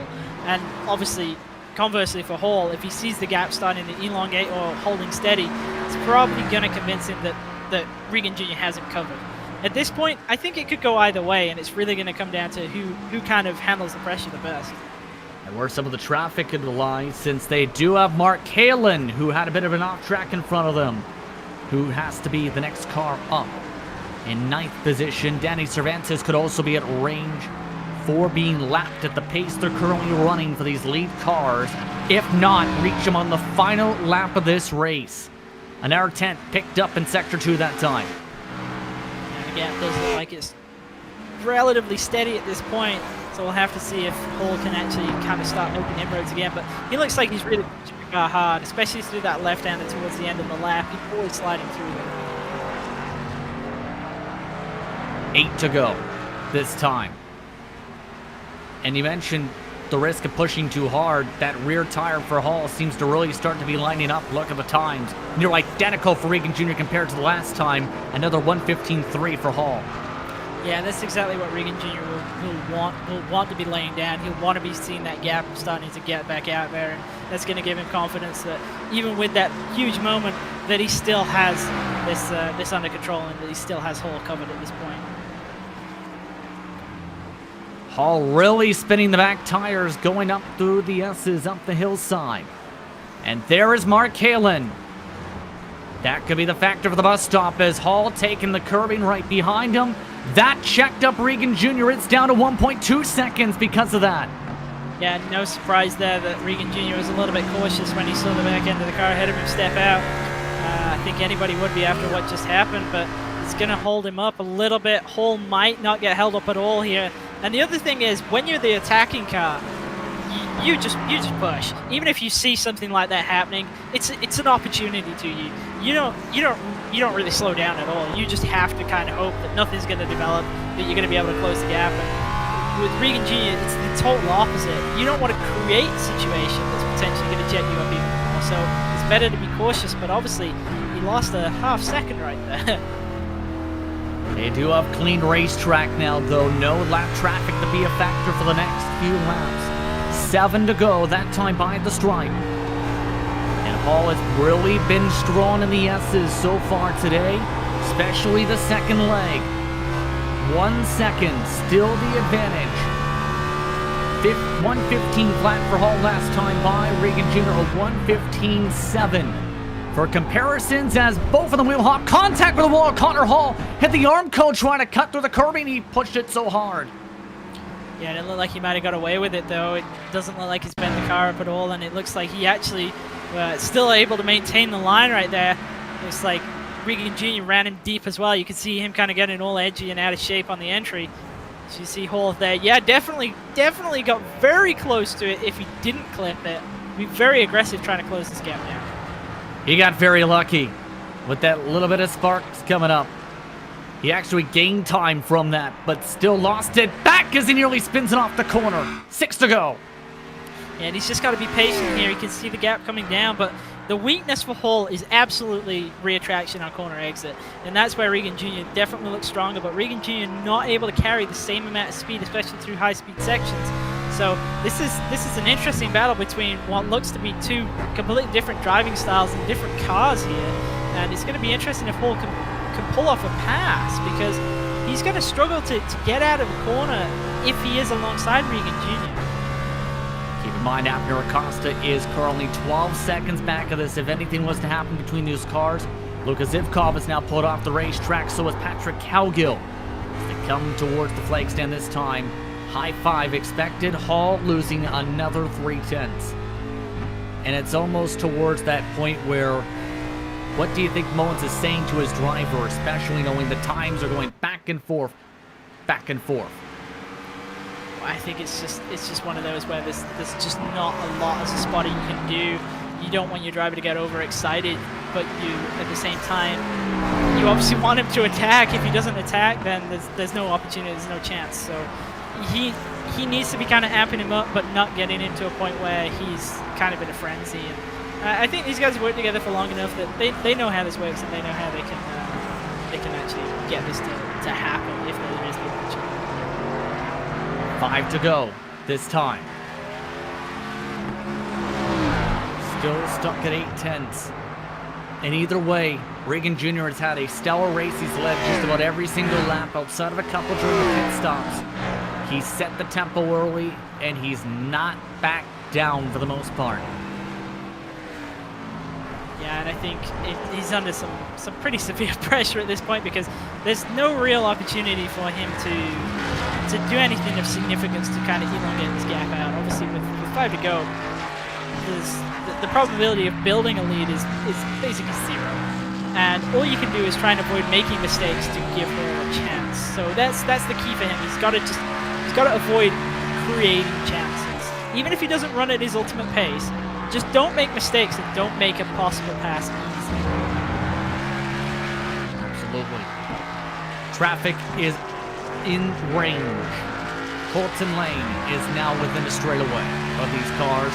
Cervantes also could be within range for 4 to go. We've seen Lane's been very accommodating and letting lead lap cars past him, so I don't suspect that Lane's going to get in the way of these drivers at all. As we see both drivers struggling on the exit of turn 1 there. Hull with quite a wild slide, but actually looked like a net gain. Yes, indeed, but lost a bit of time in the second leg this time for the S's. Regan Jr. very close to the wall there on the second part of the S's. Coming up to the bus stop. Connor Hall has really been trying to attack this section all race. This time nearly launches the car to the sky, pushing so hard. That lost him all the time he picked up this lap. Yeah, and I can totally understand why he's trying to cut that as much as he is, but I think at this point he might be taking it a little bit too far. I've got to think that the big launch like that he's getting off the curb there is actually detrimental, because it's making it difficult for him to land the car and get it through the rest of the chicane. And the wheel hop. Absolutely. He's gone in too deep. Hall slides off into the grass. He nearly spins it out, and that may be it. Gap is now up to nearly 2 seconds as Regan Jr. looks to pull away. 3 to go. I think that's exactly what Hull didn't want to do, and has obviously now lost any opportunity without a further mistake from Regan Jr. But that's exactly what Regan Jr. needed to do. He didn't need to try and force the pace. He just needed to not be the one that made the mistake. All he needs now is some perfect laps for the next 2 3/4. And the downside too for Hull, he is having to deal with Lane on the exit of the S's. Overall today, the blistering pace has seen 8 cars on the lead lap. Only a couple could be a factor for the closing stages. Craig Holden, Danny Cervantes. Everybody else out of range. Bradley Hawley of note in 4th. Still trying to hold on to that gap over James O'Brien, the teammate to Regan Jr. Yeah, and O'Brien able to consolidate for that 5th place finish, it looks like, but not able to really make any inroads. And it's such a shame that Acosta had those moments early on which dropped him back, because right now he's 12 seconds off the lead. He's actually made net gains since his pit stop, so he definitely had the pace to fight for the win with Regan Jr. and Connor Hall. I agree with you indeed today, and 2 laps to go this time at the stripe. Also give credit as well to drivers who, with some quiet runs, lapped down, like Scotty Johnson, another top 15 run, top half of the field. Trent Dinkle up 11 spots, able to keep his car clean as well on the lap, 1 lap down, Love just about in the 501. Hull's crashed. Hull's lost it on the exit of turn 1. Connor Hall from 2nd spot has crashed on the entrance of the S's. Here comes Acosta. He drives to the right side and takes away 2nd. What a time for a major mistake for the 222. Looked like he he drove in deep into turn 1, missed the corner, and then was trying to get it back going on that off ramp, and he just was so out of sorts that he lost it as he was actually coming back onto the main circuit. Completely killed the left rear on that Armco wall there, and then was stuck at 90 degrees to the track. And what a time for that is right there. Acosta just zips on by the very edge of the curbing on top of things. So Connor Hall, your winner to start the season, instead of P2, loses all the cushion. He is now in 3rd spot. He might be able to hold on if he doesn't make any mistakes. White flag is out. Final lap from Watkins Glen. Yeah, I think for Hall, that's obviously got to be massively disappointing, but he definitely gave it everything he had right there, and perhaps a little bit too much there with 2 to go. Especially with what was about 10-second cushion he just burned for the position. But for Richard Regan Jr., again, what a drive for him. He's led just about every single lap today. 14 seconds now the cushion between him and Acosta.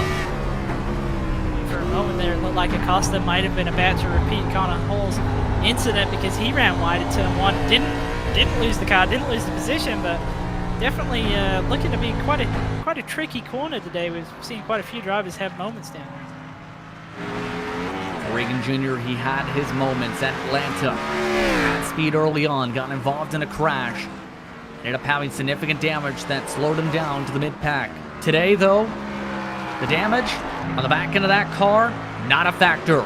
For Richard Regan Jr., he was the king of the road courses in 2020 in the PRL Cup Series. He starts off the road courses for 2021 with a victory. Richard Regan Jr. wins at the Glen. Exceptionally long race, and definitely well deserved, especially after his mid-race wreck avoidance. That I don't think anybody's going to be able to top that one. Acosta, 2nd spot. Connor Hall holds on to 3rd with significant damage. Bradley Hawley and James O'Brien round out the top 5. They got close with some of the hits to the curves in the final corners. Only 8 drivers finish on the lead lap. Danny Cervantes will be the last of those, with David Wilson Jr. recovering from some struggles in the middle of this race to 7th spot. Good shout out to him right behind Joshua Daniels on the pylon.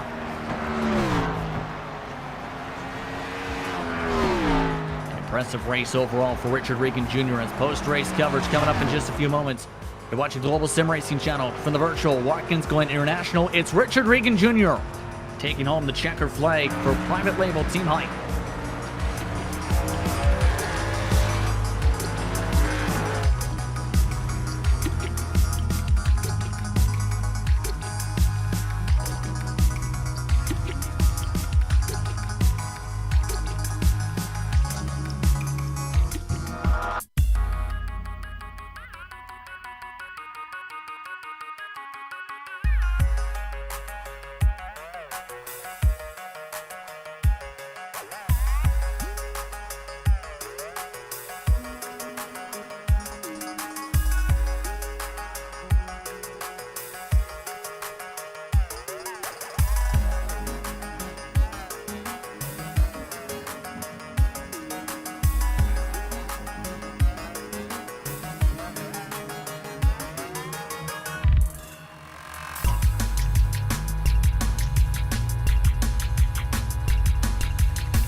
Welcome back to the virtual Glen for more coverage of the PRL Cup Series. It's post-race coverage, in fact.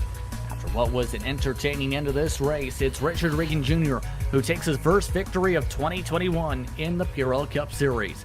He does it by 14 seconds after Connor Hall made a mistake from second and crashed. He finishes in third. Speaking with those drivers in just a few moments. Bradley Hawley finished in fourth, while James O'Brien rounded out the top five today. Joshua Daniels, David Wilson Jr., and Danny Cervantes all finished on the lead lap. Mark Kalin, Pat Harvey, first cars, one lap down, Christian. Now, Adam Zemke had a good run tonight. He was up 4 spots and finishes in 11th. Scotty Johnson, as we mentioned earlier, he had a pretty solid run, finishes in 12th tonight. Robert Bissell Jr. had that unscheduled pit stop after the contact with the tire wall at the end of the race, but manages to salvage a 13th from it. Mike Knight, another driver with a solid run in 14th. Brandon Walter in 15th, up 3 spots. Trent Dinkle up 11 spots, in 16th, with Jose Tellez, who had an adventurous afternoon. He finished in 17th. Charles Sumner, unfortunately, fell 7 spots to 18th, with Colton Lane up 6th in 19th in the first car 2 laps down. Ken Alond in 20th. 21st position goes to Craig Holton. 3 laps down goes to the Adams Family Racing Cars. Brett and Blaine, while Patrick Calgill, your first DNF. Lucas Zivkov, Jose Medina, Brent Accord, Brendan Chatley all also did not finish, as well as Doug Evans, Aaron Hilton. Doyle Lorenz did not make tonight's start after doing double duty with the fake 500 and bump day today, where he locked himself into the grid. Entertaining one, to say the very least, for this one, but as the drivers celebrate and Richard Regan Jr. continues to throw the champagne up in virtual victory lane, Abner Acosta is now standing by with Christian Challoner. Abner, that looked like it was a pretty good race in terms of pace, but unfortunately you had that incident early on which dropped you back after a really strong qualifying performance. You started in second and you were right behind Regan Jr. And can you talk us through that first incident where you ended up dropping back? I'm kind of looking at it now too. I don't know if I think I just have like a later breaking point than most guys. And I just wasn't expecting him to break where he did, and I just didn't want to turn him, and I locked up the tires, and I just kept going straight, which is unfortunate, but luckily I didn't get any damage to my car or anything, so I was able to fight back to the top. Yeah, well, you definitely looked like you had great pace, and as you say, you definitely were kind of deeper on the brakes than most other drivers out there. It was something that we picked up on, and it made it quite good fun for us to watch. And you had that fight with James O'Brien for such a long time trying to get by him, and it looked like at some moments it was quite frustrating, but then you went for that really long overcut strategy, and I thought that might kind of set you back quite a lot, but it looked like you really took advantage of those fresher tires that you had to cut through those drivers much quicker the second time around. And then you were holding on solidly in third place, and you really had that tied up. And what did you think when you saw Connor Hall kind of at 90 degrees in the middle of the race with 2 laps to go? I was really surprised. I know that my spotter told me that he had made a mistake earlier when he was, I guess, catching Regan. But then I was looking at my relative, and I saw him like dropping back further. I'm like, okay. And then I see him in the middle of the track. And I was just hoping he wouldn't take the inside on the S's, because that would have been bad. So I had just enough room to get by. In regards to the fight before with, I think it was James. Yeah, I was frustrated because I knew I was faster. I didn't want to turn him, and it's just so hard to pass here. Eventually I did get around him, and I do like pitting late. I don't know. I always just like having the fresher tires and just kind of let them kind of decide, maybe make the mistakes, and I just keep going at my pace. And it usually works out for me even on the oval. So that's why I usually pit late. Well, it was definitely great to watch, and as always, one of the more exciting drivers for us to keep an eye on throughout the field. So definitely appreciate the show that you put on for us today, and hopefully we'll see you back next time out at Rockingham. Have you got any kind of thoughts on that racetrack? I'm not sure that I've raced it a lot, but I'll definitely put in some practice, and I'm glad you guys enjoyed the race. I'll be here next week. Awesome, that's great to hear. And before we let you go, is there anybody that you'd actually like to give a shout out to? You guys for broadcasting, PRL, and my teammate for today, Joshua Daniels. he actually let me buy there, which was nice instead of biting me there. But yeah, and everybody that's watching, thank you. Well, thank you for coming and chatting with us, and congratulations again on the second place. All right, have a good night, guys. Bye. That's Abner Acosta coming home in second. Your race winner tonight, Richard Regan Jr., has now burned it on down and celebrated to his heart's content. He now joins us in the broadcast booth. Richard, you break through for your first victory of 2021 Season 1 of the PRL Cup Series. You had an adventure, though, in some moments. Talk us through what was a crazy final 15-20 laps after that massive checkup. Yeah, man. Those lap cars were wild. I don't know how I didn't hit that. The 8. That was crazy. It sucks because it blew away my lead, but I'm glad I was able to hang on and bring it home the win. Talk us through how you felt on this track and how you feel in terms of the open sets for a road course such as this, to where you're in control of the lead for much of this race today. In fact, just about every lap went your direction. Yeah, the first run wasn't too clean for me. I kept making a few mistakes, and we made a little setup change before the race, and that played a part into it. So I wasn't really too sure what I was going to do past 20 laps, because the official races have been 40 lap races, so we just go 20 and 20. But the second run, I was definitely more comfortable and building up that lead, and I knew as soon as the 222 pit with me on the same lap that was it. As long as I hit my marks, and I was faster than him on the short run, and he had a little bit better car than me on the long run, so I just knew I had to build up that gap to protect against him. Rockingham is up next. Of course, a very unique track. Your thoughts on the Rock? I don't really like Rockingham, so we'll see how it goes. I've never driven a cup car there, so I literally have no idea what to expect. Anyone you want to thank for your run tonight? Yeah, I got to thank Turbo Tom over there, Tommy Milner, for putting in the work with us this week. Connor Harrington over there. My teammates, James O'Brien and Brandon Walter, we put a lot of hours this week into getting these sets pretty good. Reaper Speed Lab for giving us a good baseline. We got to thank Private Label and Ethica for coming on board. Ty Stover. I haven't had too good of. I've had kind of a bad week, so it was kind of good to get a win. And I got to thank Neonism, you guys for broadcasting, and yeah, everyone that makes this happen. Congratulations on the victory tonight. Thank you.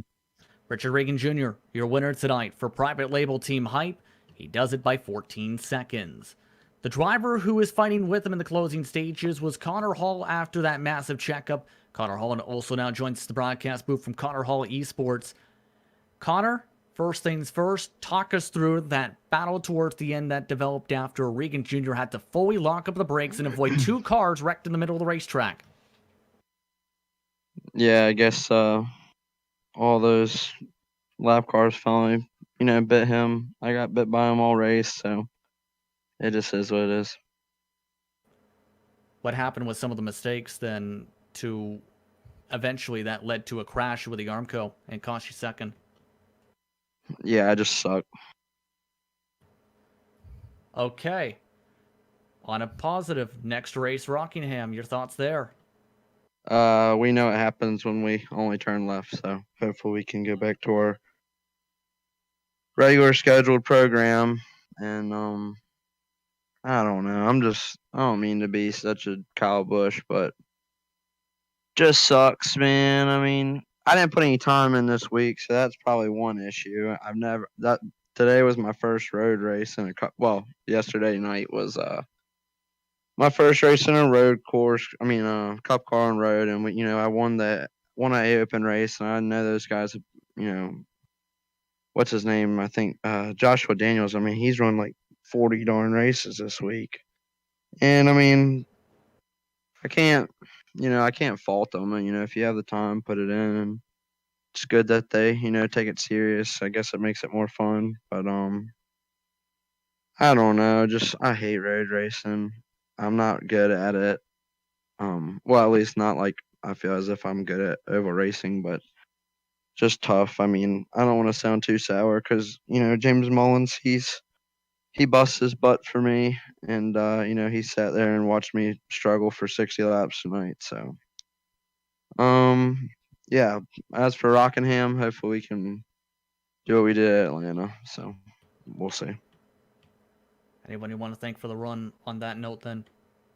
Just James Mullins and the Nexus guys. I mean, pretty embarrassed that I couldn't get it done tonight. I feel as if I should, have a chance to win every week, and I pretty much shot myself in the foot every time I closed the gap. I made sure to shoot myself in the foot worse than I was making it up. So, just I don't know. The longer I stay here, the more I'll cool down. But it just sucks to be a real lifer per se and get drug on here. But this is their world. I don't get to play it a lot, so I'm gonna take it with some sort of stride and get better. Thank you very much for the time.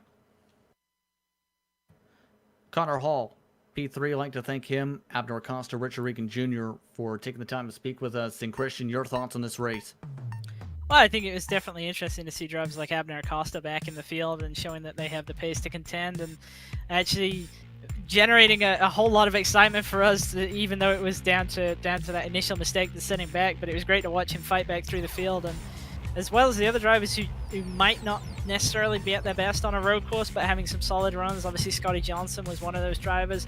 I really feel bad for Robert Viso Jr. because he was having a really great run, getting involved in no issues at all, and then just had that one moment that just cost him so dearly. But I think it's going to be interesting to see when we go back to an oval, and especially going to Rockingham as well, where it's going to be the low downforce package, and obviously that track's difficult at the best of times. It was difficult even on the high downforce car. It's going to be really difficult on the low downforce car, so I look forward to watching that. It's going to be very interesting, especially to see how many people search for the map on how to enter the corners there, because as a driver myself, oh boy, it's going to be wild. With that, I'd like to thank you for tuning in for tonight's exciting action of the Precision Racing League Cup Series from the virtual Watkins Glen International. I'd also like to thank Charles Sumner and the rest of the Precision Racing League for organizing this drawn series, as well as the sponsors SimMSA, Butt Kicker, and NinjaTrader. I'd also like to thank the companies who provide the software and hardware for our broadcast listed up on screen. Additional thanks to Jude Lewan, who provides our wonderful music. See the screen for how to get a hold of more of her great work. Thanks to the team tonight, and Christian and Sean. If you'd like to find out more about GSRC, including upcoming races, you can find it at globalsimracingchannel.com. If you'd like to help support the channel, you can check out the merchandise for sale at gsrc.stormvy.com. Or you can check out our social media on Twitter at GSR Channel, Facebook at Global Sim Racing Channel, and Instagram at GSRC_Graham. Don't forget to head over to YouTube page and hit that big red subscribe button, as well as the notification bell, so you don't miss a moment on the Global Sim Racing Channel. Next race, as mentioned, goes to the Rockingham. Sunday, January 10th. It's a race you will not want to miss for what's expected to be an intriguing one. How drivers build cars for there, as well as deal with the low downforce, and oh, by the way, the fact that it's the Rock. One of the most difficult tracks in iRacing, set to host action starting at 8:20 for coverage. Green flag, estimated start time 8:30 p.m. Eastern Time. We also have upcoming races for other series listed up on screen, so check those out as well and mark them down in your calendar. Until next time, race clean, race hard, and we'll see you on the track.